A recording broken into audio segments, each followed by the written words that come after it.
Nah, sementara kalau untuk LPDP,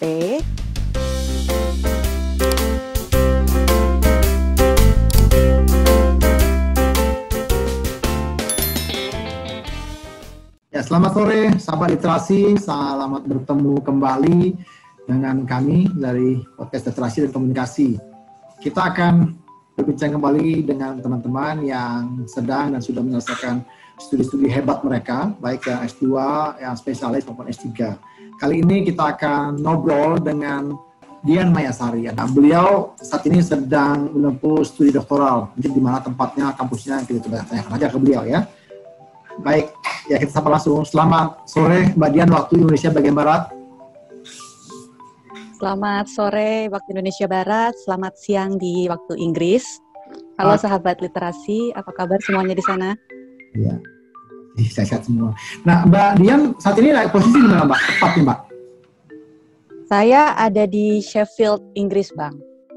Jadi Sheffield itu sebuah kota kecil, mungkin nggak terkenal London atau Manchester, tapi kalau pernah baca buku Andrea Hirata yang Ensor atau Edensor, nah Edensor itu desa kecil di Sheffield.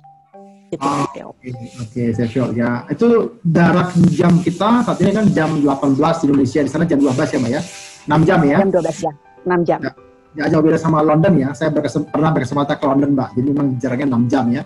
Wah, asik. Asik. Oke. Ya, Mbak Dian kalau boleh tahu nih, Mbak, saat ini sedang studi di kampus apa, prodi apa, dan tentunya di UK gitu, Mbak ya. Boleh dong, Mbak, sedikit cerita, Mbak. Ya, jadi sahabat literasi, saya saat ini sedang kuliah di The University of Sheffield, di Sheffield. Nama departemennya atau nama schoolnya itu Sheffield University Management School. Jadi kalau di Indonesia itu mungkin semacam fakultas ekonomi dan bisnis. Nah, jurusan saya adalah entrepreneurship atau kewirausahaan. Jadi riset saya mengenai struktur sosial masyarakat dan dampaknya terhadap kewirausahaan. Oke, dampak terhadap kewirausahaan itu menarik karena di Indonesia juga saat ini pendongkrak ekonomi kita tuh disebutkan mayoritas juga dari UMKM ya, Mbak ya. Hampir 5 ya. Kita ada UMKM di Indonesia begitu. Nah, dan itu lebih besar lagi karena banyak yang nggak terdaftar. Iya, betul. Jumlahnya. Nah, Mbak Dian nih apa nih, Mbak, kira-kira topik research-nya, Mbak? Jadi secara spesifik, riset saya itu tentang struktur sosial. Jadi agak sedikit gender studies. Jadi saya membandingkan antara struktur sosial patriarki di masyarakat Jawa dan struktur sosial matriarki di masyarakat Minangkabau dan dampaknya terhadap kewirausahaan wanita. Karena kita tahu kalau di Padang itu kan image-nya pedagang, saudagar gitu kan. Nah, saya tuh pengen tahu ada apa nggak sih, ada kontribusinya nggak sih struktur sosial itu terhadap kewirausahaan kita, gitu, Bang. Berarti itu sangat pas ya untuk diterapkan di Indonesia ya, karena kita yang memiliki dua konsep itu ya, patriarkal dan matriarkal ya. Betul. Jadi kalau saya konferensi asing di sini, mereka kebanyakan amazing atau senang gitu loh. Ada ya struktur sosial seperti matriarki seperti di Minangkabau itu. Jadi nggak biasa, nggak lazim. Maka Indonesia kaya banget deh. Kaya ya, iya. Makanya Mbak ada istilah menyebutkan Mbak Padang itu pandai dagang gitu, Mbak. Oh iya, benar-benar nanti bisa saya masukkan di tesis saya tuh, Bang. Makasih, Bang. Itu kan artinya selalu pandai dagang, betul. Tempat yang memang jarang ada transaksi ekonomi, maka itu banyak sekali terjadi ya, tercipta oleh masyarakat yang punya budaya tadi, pandai berdagang gitu. Nah, Padang makanya namanya ya. Itu berapa lama nih studi yang Mbak Dian tempuh nih, Mbak? Aslinya 4 tahun. Jadi harusnya saya lulus Februari tahun ini ya, Februari 2021. Tapi karena ada COVID, di Inggris kan sempat lockdown lama ya. Jadi benar-benar kampus tuh tutup tanpa ada pengumuman. Saya nggak bisa masuk ke kampus, saya nggak bisa akses data saya, sama sekali kita nggak boleh keluar rumah. Jadi studi saya itu diperpanjang 6 bulan, 1 semester. Rencananya kalau lulus, insya Allah September ini saya lulus, September 2021. Gitu ya. Jadi selama kemarin studi sampai tahun ini belum pernah kembali ke Indonesia? Pernah kembali. Jadi waktu pengambilan data, saya harus kembali ke Indonesia. Jadi saya ada sekitar 6 bulan ada di Indonesia untuk mengambil data yang saya butuhkan untuk riset saya. Oke. Tahun 2019 kalau nggak salah. Ya, 2019. Kembali ya. Oke, jadi risetnya memang Indonesia ya Mbak ya, lokusnya ya? Ya. Wow, berarti ini memang sudah tunggu-tunggu nih sama masyarakat Sumatera Barat sama Jawa ini bagaimana implementasinya begitu. Apalagi untuk mendongkrak para pengusaha wanita ya. Iya, betul. Iya. Jadi kalau kita bisa ambil pelajaran dari Minangkabau untuk diterapkan di seluruh Indonesia kan itu bagus ya. Kita bisa contoh yang baik-baiknya. Betul, menarik ya. Nah, saya dengar informasi nih Mbak Dian itu studi di Stanford University ya Mbak ya. Itu ada infonya katanya dapat ini pembiayaan dari satu lembaga ya. Dari mana ya Mbak? Iya betul. Jadi saya dibiayai oleh Indonesia. Beasiswa LPDP, lembaga sampai lupa LPDP, lembaga pengelola dana pendidikan. Ya. Jadi saya dibiayai sejak tahun 2017 selama studi saya full dibiayai oleh LPDP. Oh, oke. Jadi saya dapat uang SPP dibiayai, saya juga biaya hidup dibiayai. Waktu saya kembali ke Indonesia untuk ambil data itu juga dibiayai oleh LPDP. Oke. Berarti bisa disebutkan bahwa memang LPDP itu memberikan pembiayaan penuh ya Mbak ya untuk studi selama 4 tahun ya? Penuh dan sangat suportif. Nah gimana Mbak boleh dong kasih tips dan strateginya gimana bisa Mbak dapatkan LPDP ini? Atau sebelum masuk dapat LPDP itu Mbak pernah apply ke berapa ini Mbak? Ke lembaga scholarship ya? Kebetulan kalau apply ke lembaga scholarship lain saya belum pernah. Kalau untuk S3 ya, karena LPDP ini kayak hit and run aja gitu. Jadi waktu S1 saya dibiayai oleh pemerintah Jepang, itu namanya UFG Foundation dari Jepang. Kalau S2, waktu saya mau ambil S2 itu saya hampir dibiayai oleh kantor saya. Waktu itu saya di Bank Mandiri, tapi saya nggak jadi ambil. Jadi untuk S2 akhirnya saya self-funded atau biaya sendiri. Kemudian untuk S3 saya beasiswa. S2 saya sempat beasiswa sebagian dari Tanoto Scholarship itu. Dan tiap beasiswa itu beda-beda persyaratan dan prosesnya itu. Jadi enakan kita ngobrol yang mana nih Bang? Beasiswa LPDP atau beasiswa yang lain nih? Monggo aja, senyamannya aja Mbak. Jadi kita dorong teman-teman supaya punya semangat untuk mendapatkan beasiswa gitu Mbak. Oke, jadi kalau untuk waktu saya S1, itu saya kan dapat beasiswa dari pemerintah Jepang. Nah itu kebetulan kampus saya, UGM, ada kerjasama dengan pemerintah Jepang pada saat itu. Sekitar tahun 2002, udah lama ya. Kayaknya sekarang masih ada kerjasama dengan pemerintah Jepang. Jadi untuk sahabat literasi yang mau beasiswa, yang sekarang masih S1, itu mungkin bisa mulai cari-cari. Kadang mereka pasang pengumuman di Twitter atau di kampus juga ada. Jadi kita bisa coba cek ke bagian kemahasiswaan atau ke Twitter tentang beasiswa dari luar negeri seperti itu. Karena kalau dari luar negeri itu biasanya lumayan jumlahnya. Tapi memang persyaratannya agak ketat. Sementara untuk beasiswa yang kedua, waktu saya S2, itu Tanoto, dia lebih ke kayak pembangunan leadership. Jadi dia pengen membiayai orang-orang yang punya kemampuan kepemimpinan. Jadi memang di Tanoto itu untuk membangun networking atau jejaring. Nah itu juga sama, itu saya lihat pengumumannya di kampus waktu saya S2. Itu kayaknya udah semester 3 saya baru dapat beasiswa Tanoto. Nah sementara kalau untuk LPDP, waktu itu tahun 2014. 2014 itu saya pernah daftar LPDP, tapi gagal karena waktu itu posisi saya ada di Inggris sedang menemani suami. Nah, saya tidak bisa pulang untuk ikut tes interview. Jadi saya dinyatakan tidak lulus. Nah, itu sedih tuh sebenarnya. Tapi kemudian tahun 2016 ya, Bang ya? Nah, tahun 2016 atau 2015 sih, Bang? 2016 itu akhirnya saya ya udah jangan sedih, kita coba lagi. Akhirnya 2016 itu saya posisinya sudah kembali di Indonesia. saya coba daftar lagi LPDP. Nah, untuk sahabat literasi yang mau mengetahui mengenai LPDP, itu bisa buka ke websitenya LPDP. Kalau nggak salah itu dulu lpdp.kemenkeu.go.id. Terus terang saya tidak bisa kasih tahu per dokumen ya, karena tiap tahun itu dokumennya beda. Jadi saran saya kalau sahabat literasi mau apply LPDP, sering-sering follow Instagramnya LPDP, atau follow Twitternya LPDP, sosial media mereka, karena biasanya pengumuman pembukaan ada di sosial medianya. Jadi follow, kemudian kalau lagi iseng, karena kita nggak tahu kan kapan LPDP buka ya, kadang biasanya bulan Maret ya baru bukanya. Nah, kalau lagi teman-teman sahabat literasi lagi iseng, coba dibuka websitenya dan dilihat syarat-syaratnya. Jadi teman-teman sahabat literasi udah mulai bisa mengumpulkan data-data yang dibutuhkan dokumennya. Tuh.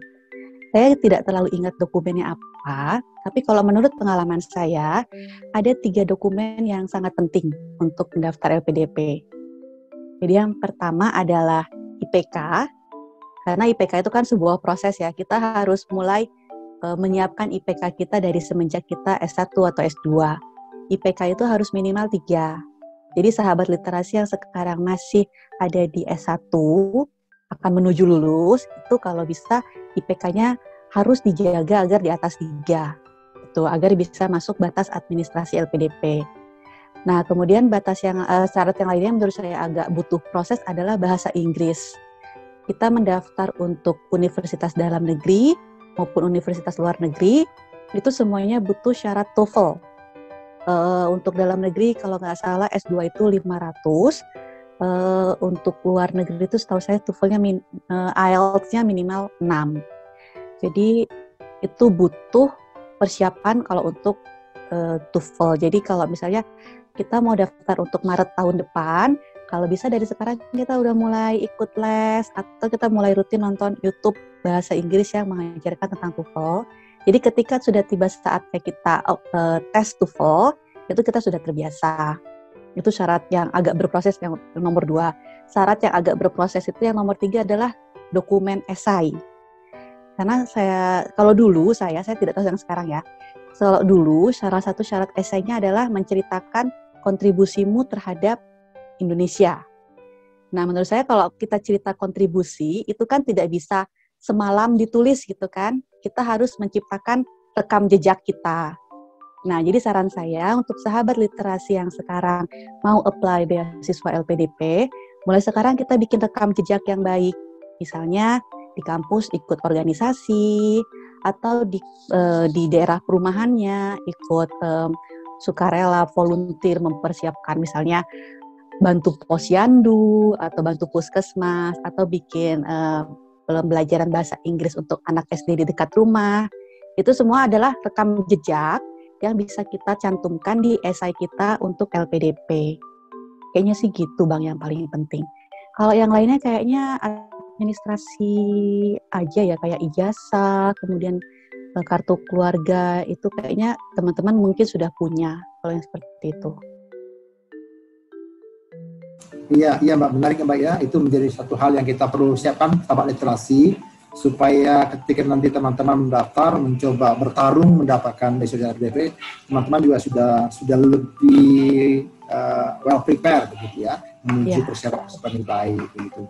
Nah, kalau selama studi nih Mbak Dian nih, selama studi Mbak kan sudah 2017 ya Mbak ya, awal gitu kan, sekarang berarti sudah 4 tahun Mbak ya, 4 tahun setengah mungkin ya, 4 tahun gitu. Nah gimana Mbak, apa suka dukanya Mbak juga mengikuti studi ini Mbak? Sukanya itu sudah pasti banyak, ya kita ke tempat yang baru, kita melihat banyak pengalaman, banyak hal baru, dapat pengalaman baru. Menurut saya yang paling penting dari studi di luar negeri adalah banyak-banyak bergaul. Jadi kita bikin jejaring dengan teman-teman di luar negeri, karena nanti kita akan kembali ke Indonesia kan. Nah jejaring itu yang nanti kita perlu untuk kita optimalkan ketika kembali di Indonesia. Jadi itu yang saya suka banget sih, karena saya ngelihat ih ternyata kok orang Inggris jarang mandi gitu kan. Itu kan kayak, ya ampun ternyata kita Indonesia tuh lebih rajin loh daripada orang Inggris untuk mandi. Misalnya seperti itu kan. Nggak suka kartu dong. Oh ya, tapi ini fakta. Mereka juga menyatakan, jadi kalau mereka tuh biasanya mandi cuma seminggu 3 kali. Kalau kita kan kayak, apa gitu. Kemudian juga kayak banyak hal yang saya melihatnya kalau orang Inggris itu mirip seperti orang Jawa. Beda dengan Amerika ya. Kalau Amerika kan straightforward gitu kan. Nah kalau Inggris tuh mereka ngomongnya melipir gitu. Kita harus mengerti kira maunya apa sih orang ini. Tapi karena saya udah kuliah di Jogja, untungnya, jadi saya paham. Oh oke, supervisor itu dosen pembimbing maunya ini gitu. Itu sukanya. Jadi banyak hal yang kita kayak oke, sekarang kita jadi lebih tahu banyak hal tentang orang lain. Terus kalau duka itu apa ya? Saya tuh pernah baca tweet, tapi saya lupa dari siapa, salah satu tweet. Tinggal di luar negeri itu hanya untuk orang yang kuat. Dan saya sepenuhnya setuju dengan hal itu. Karena dulu waktu suami saya ambil master, dia dibiayai oleh LPDP juga. Itu bapaknya suami saya atau bapak mertua saya itu udah bilang, kamu harus siap untuk tidak pulang kalau terjadi apa-apa. Tuh. Karena waktu itu bapak mertua saya ketika beliau sedang kuliah di luar negeri, bapak mertua saya itu kehilangan orang tuanya, gitu kan. Nah, kemudian ketika suami saya kuliah di luar negeri, itu kejadian bapaknya suami saya meninggal, bapak mertua saya. Kemudian ketika saya kuliah S3, itu kejadian juga bapak saya meninggal. Jadi hal-hal seperti itu yang kita harus antisipasi, gimana caranya tetap bisa kuliah walaupun ada hal yang kita tidak bisa, kita nggak bisa pulang, kita sedih gitu. Kita harus tahu cara mengelola emosi seperti itu. Jadi nanti kalau ada hal-hal seperti itu pentingnya punya teman-teman Indonesia. Karena nantinya mereka yang akan konsul kita, mereka yang akan membantu kita untuk menghadapi proses berduka. Gitu. Jadi bisa dibilang Mbak Dian ini orang kuat ya Mbak ya? Ya nggak juga sih, maksudnya cuma kebetulan aja ya kejadian gitu. Ya, tapi memang betul Mbak. Saya pikir memang tidak hanya di luar negeri, dimanapun orang yang sekolah itu ketika itu membuat kita juga jadi lebih siap lagi. Ya betul. Jadi kalau mau keluar negeri itu, walaupun kelihatannya indah, tapi kita harus siap sama yang nggak indahnya juga. Harus satu paket, nggak boleh pilih yang indahnya aja. Ya, tapi semua ada manfaatnya, semua ada gunanya. Oke. Ya, jadi kalau literasi kita dapatkan gambaran ya bagaimana kita kalau secara psikologis kita juga siap untuk kemudian bertarung nih sampai selesai studi itu baru kita berpikir untuk kembali ke Indonesia begitu ya. Nah, jalan-jalan kebetulan kalau di Inggris ya betul seperti kata Bang Raja, banyak kastil, banyak kayak istana. Kalau di Sheffield itu karena dia kota pegunungan, saya seringnya hiking kalau di Sheffield. Jadi kita cuma naik bis, itu kita udah bisa hiking keliling. Ada Peak District namanya, itu kayak taman wisata, tapi cantik banget. Gitu. Jadi saya biasanya kalau Sabtu atau Minggu kita hiking, atau kadang di sana ada sungai, jadi kita berenang. Jadi di Sheffield tuh emang desa banget gitu kan. Jadi lebih banyak domba ketimbang penghuni manusianya. Jadi kalau untuk Sheffield saya biasanya hiking sama renang, ya wisata alam. Kalau untuk yang kota, ya seperti yang kata Bang Raja bilang, saya kadang ke London. Itu biasanya dibarengi sama hal lain, misalnya mau ke KBRI, karena kita harus mengurus paspor, misalnya perpanjangan paspor, itu saya ke London. Atau kita saya juga pernah camping, karena di sini kalau sewa hotel kan mahal, jadi sebagai mahasiswa, saya camping, jadi biar murah, tapi tetap bisa jalan-jalan, kita camping, seperti itu. Jadi ini namanya mahasiswa yang produktif ya Mbak ya, produktif dan kreatif ya. Produktif, kreatif, irit gitu kan. Jadi ya apa pesan-pesan yang pengen Mbak Dian sampaikan kepada sahabat literasi yang ingin mengikuti jejaknya Mbak Dian untuk studi ke UK? Oke, jadi kalau saran saya, studi ke luar negeri itu menyenangkan sekali. Jadi teman-teman kalau bisa, kalau punya impian, dari sekarang dipupuk impiannya. mulai dijalankan proses-prosesnya, seperti misalnya memantaskan diri dalam hal bahasa, kita belajar berbahasa, memantaskan diri dalam hal nilai IPK, kemudian yang paling penting adalah kita punya mentor. Jadi kalau misalnya teman-teman mau ke luar negeri, itu kalau bisa teman-teman mulai korespondensi dengan rekannya yang sudah lebih dulu ke sana. Karena belajar dengan mentor itu lebih mudah ketimbang kita harus jatuh bangun sendirian gitu kan. Kalau sudah ada role modelnya, jalannya lebih mulus. Jadi mulai sekarang coba melipir atau mendekati teman-teman mungkin di kota lain atau di kota yang sama. Atau ada komunitasnya kadang-kadang tiap kota untuk sahabat literasi. Dekati mereka, kemudian kita serap ilmunya. Jadi ikutan kayak begini nih, ini bagus sebenarnya Bang ya. Jadi kita punya bayangan kira-kira harus ngapain gitu. Jadi sahabat literasi menurut saya kita harus bermimpi tinggi. Jadi kalau misalnya mau keluar negeri, ayo kita mimpi keluar negeri. Nanti kalau kita usahanya bagus, itu jalannya pasti akan terbuka.